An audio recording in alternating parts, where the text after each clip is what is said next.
محترم ناظرین، السلام علیکم ورحمۃ اللہ وبرکاتہ۔ بسم اللہ الرحمن الرحیم۔ الحمد للہ رب العالمین، والصلاة والسلام علی محمد سید المرسلین وعلی آلہ واصحابہ اجمعین۔ اللہم افتح علینا حکمتک وانشر علینا رحمتک یا ذا الجلال والاکرام۔ محترم ناظرین، اس کتاب معلم الانشاء حصہ اول میں آج ہمارا سبق الدرس السادس، چھٹا سبق ہے۔ الدرس السادس، چھٹا سبق، مرکب تام۔ اس سے پچھلے سبق میں ہم نے یہ عربی میں ترجمہ کیا تھا، یعنی اردو کی عربی بنائی تھی، زمزم کا کنواں اور اس کا پانی۔ مرکب تام، مرکب تام کی تعریف صفحہ نمبر 6 میں گزر چکی ہے۔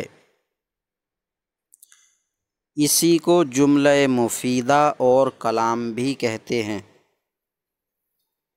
مرکب تام کا دوسرا نام جملہ مفیدہ اور کلام، اور مرکب مفید بھی ہے۔ مرکب مفید، نحو میر میں مرکب مفید کا استعمال کیا ہے کہ مرکب کی دو قسمیں ہیں، مرکب مفید اور مرکب غیر مفید، تو اس کو جملہ مفیدہ اور کلام بھی کہتے ہیں۔ جملہ مفیدہ کا اگر پہلا جز اسم ہو تو جملہ اسمیہ کہلاتا ہے۔ جملہ مفیدہ میں اگر پہلا جز یعنی مسند یا مسند الیہ اسم ہو تو جملہ اسمیہ کہلاتا ہے، اور پہلا جز فعل ہو تو جملہ فعلیہ۔ مثالیں حسب ذیل ہیں۔ جملہ اسمیہ جیسے الولد قائم، لڑکا کھڑا ہے، یا الولد یقوم، لڑکا کھڑا ہوتا ہے۔ فاطمۃ جالسۃ، فاطمہ بیٹھی ہے، یا فاطمۃ تجلس، فاطمہ بیٹھتی ہے۔ یہ سب جملہ اسمیہ ہیں۔ کیوں ہے جملہ اسمیہ؟ کیونکہ ان کا پہلا جز اسم ہے۔ الولد قائم میں الولد، الولد یقوم میں بھی الولد، فاطمۃ جالسۃ میں فاطمۃ، اور فاطمۃ تجلس میں بھی فاطمۃ اسم ہے۔ جملہ فعلیہ جیسے قام الولد، لڑکا کھڑا ہے، لڑکا کھڑا ہے، تو اوپر جملہ اسمیہ میں الولد قائم، لڑکا کھڑا ہے، اس کا ترجمہ بھی یہی لکھا ہے، اور قام الولد، لڑکا کھڑا ہے، اس کا بھی یہی ترجمہ لکھا ہے۔ اوپر الولد قائم جملہ اسمیہ کی مثال ہے، اور قام الولد یہ جملہ فعلیہ کی مثال دے رہے ہیں، اور ترجمہ دونوں کا ایک کیا ہے۔ تو جملہ اسمیہ اور جملہ فعلیہ کے ترجمے میں کیا کچھ فرق نہیں ہوتا ہے؟ کیا یہ دونوں جملے ایک ہی ہیں یا الگ الگ ہیں؟ اگر الگ الگ ہیں تو ترجمہ بھی الگ الگ ہوگا، لیکن ایک ہی ترجمہ لکھا ہے۔ یہ ہوتا ہے اللہ اور اس کے رسول کی گستاخی کا نتیجہ کہ عقل ہی سلب ہو جاتی ہے، عقل ہی جاتی رہتی ہے۔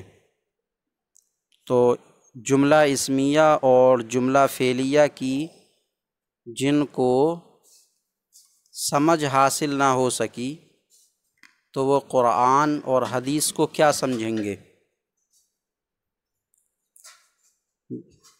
8-10 سال پڑھنے کے بعد منصب تدریس پر فائز ہو کر اور منصب تصنیف کا بیڑا اٹھا کر تب بھی اتنی سمجھ حاصل نہیں کہ جملہ اسمیہ اور جملہ فعلیہ کی پہچان کر سکیں، امتیاز کر سکیں، تو وہ قرآن اور حدیث کو کیا سمجھیں گے؟ تو جملہ فعلیہ جیسے قام الولد، لڑکا کھڑا ہے نہیں بلکہ لڑکا کھڑا ہوا، قامہ فعل ماضی ہے تو اس کا معنی ہوگا کھڑا ہوا، لڑکا کھڑا ہوا گزرے ہوئے زمانے میں، تو قام الولد لڑکا کھڑا ہوا، یا یقوم الولد لڑکا کھڑا ہوتا ہے، اس میں یہ اور بڑھا دینا چاہیے تھا یا کھڑا ہوگا، مضارع مستقبل کے لیے بھی آتا ہے، یا کھڑا ہوگا، یہ سب جملہ فعلیہ ہیں، یہ سب کو ہوئے کتنے؟ 2 جملے ہوئے، تو یہی کہہ دیتے یہ دونوں جملے، تو سب، خیر یہ سب جملہ فعلیہ ہیں کیونکہ ان کا پہلا جز فعل ہے، قامہ اور یقوم، پہلے جملے میں قامہ، دوسرے میں یقوم، یہ سب جملہ فعلیہ ہیں کیونکہ ان کا پہلا جز فعل ہے۔ جملہ فعلیہ کا بیان درس نمبر 7 میں آئے گا، یہ درس نمبر 6 ہے، الدرس السادس ہے، وہ الدرس السابع میں اس کا بیان آئے گا۔ جملہ اسمیہ مبتدا و خبر کہلاتا ہے، جملہ اسمیہ مبتدا و خبر کہلاتا ہے، مطلب جملہ اسمیہ کو مبتدا خبر کہتے ہیں کیا؟ مبتدا خبر، جملہ اسمیہ مبتدا خبر کہلاتا،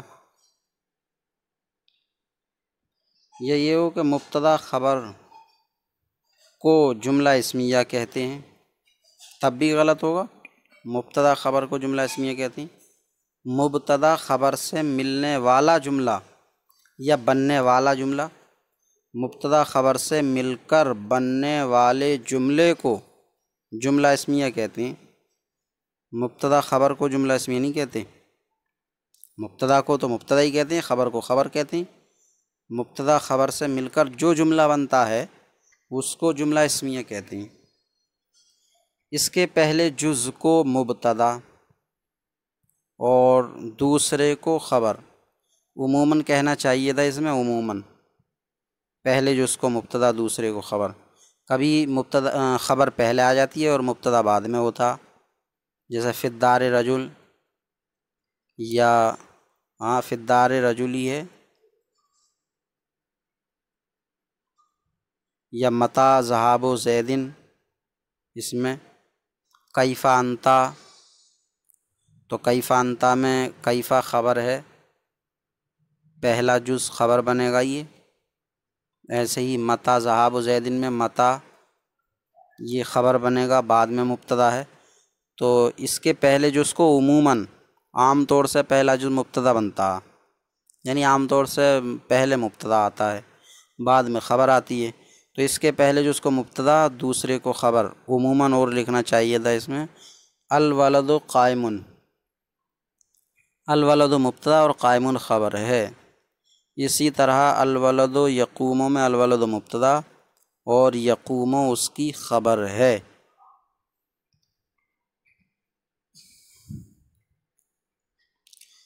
نمبر 1، مبتدا عموماً معرفہ اور خبر عموماً نکرہ ہوا کرتی ہے۔ اب یہ نمبر 1 پتہ نہیں کس چیز کا ڈالا ہے، یا تو یہ کرنا تھا کہ جملہ اسمیہ کے کچھ قاعدے یا مبتدا خبر کے کچھ قاعدے نمبر 1 نمبر 2 وغیرہ کرتے، تو مبتدا عموماً معرفہ اور خبر عموماً نکرہ ہوا کرتی ہے، بخلاف موصوف و صفت کے، اس میں دونوں جز معرفہ یا دونوں نکرہ یا دونوں جز نکرہ ہوا کرتے ہیں۔ مبتدا خبر میں عام طور سے مبتدا معرفہ خبر نکرہ ہوتی ہے، اور موصوف صفت میں دونوں ہی یا تو معرفہ ہوتے ہیں یا دونوں ہی نکرہ ہوتے ہیں۔ نمبر 2، مبتدا اور خبر دونوں ہمیشہ مرفوع ہوا کرتے ہیں، مرفوع ہوتے ہیں دونوں، مبتدا اور خبر دونوں مرفوعات کی قسم سے ہیں، تو دونوں مرفوع ہوا کرتے ہیں۔ نمبر 3، واحد، تثنیہ، جمع اور تذکیر و تانیث میں صفت ہی کی طرح خبر بھی اپنے پہلے جز مبتدا کے مطابق ہوا کرتی ہے۔ اگر مبتدا واحد ہے تو خبر بھی واحد لائی جاتی ہے، اور مبتدا تثنیہ ہے تو خبر تثنیہ، مبتدا جمع ہے تو خبر بھی جمع۔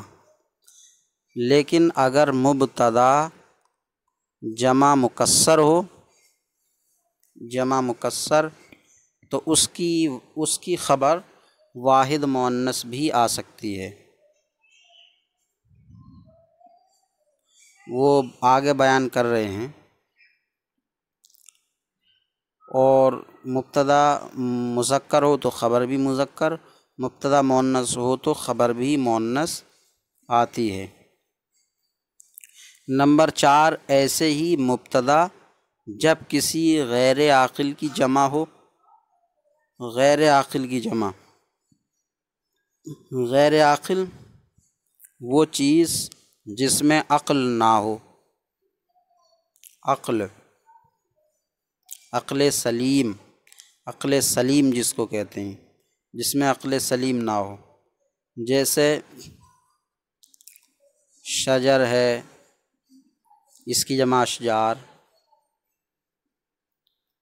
کتاب ہے، اس کی جمع کتب، کراسہ ہے، اس کی جمع کراریس وغیرہ۔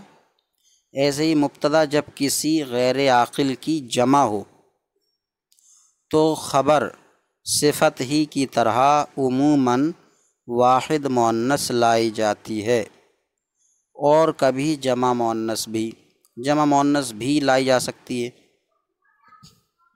جیسے الاقلام ثمینۃ اور الاقلام ثمینات، قلم قیمتی ہیں۔ نوٹ: موصوف و صفت اور مبتدا و خبر میں ظاہری فرق اس قدر ہے، اتنا ہے کہ مبتدا معرفہ ہوا کرتا ہے اور خبر نکرہ ہوتی ہے، اور موصوف و صفت مرکب توصیفی دونوں ہی معرفہ یا دونوں ہی نکرہ ہوتے ہیں۔ الاقلام ثمینۃ، قلم قیمتی ہیں، مبتدا خبر ہیں، اور الاقلام الثمینۃ یا اقلام ثمینۃ قیمتی قلم موصوف و صفت ہیں۔ ظاہری فرق کے علاوہ معنوی فرق یہ ہے کہ پہلا مرکب تام جملہ مفیدہ اور دوسرا مرکب ناقص جملہ غیر مفیدہ ہے، جس سے کوئی پوری بات سمجھ میں نہیں